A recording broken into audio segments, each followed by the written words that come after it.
কখনো কি ভেবেছি বাবারা আমাদের জন্য, আমাদের ভালো রাখার জন্য, আমাদের স্বপ্নগুলো পূরণ করতে গিয়ে নিজের সব স্বপ্নকে বিলিয়ে দেন?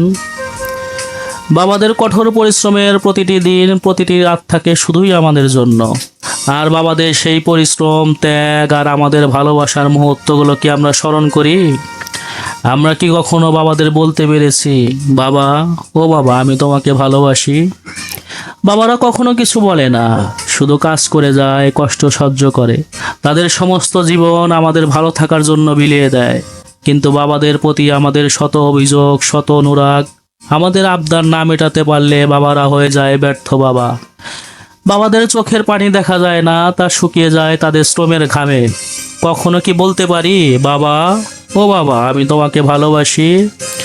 বাবারা জীবনের শেষ সময়ে হৃদয়ে এক বুক অভিমান নিয়েই চলে যায়। যখন আমরা বুঝতে পারি তখন অনেক দেরি হয়ে যায়।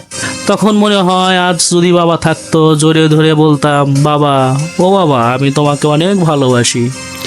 তাই যাদের বাবারা এখনো বেঁচে আছে, বাবাকে জড়িয়ে ধরে বলি, আমরা কখনোই তোমার সঠিক মূল্যায়ন করতে পারিনি, কিন্তু এই মুহূর্ত থেকে আমরা চাই, বাবা, তুমি আমাদের সব কিছু।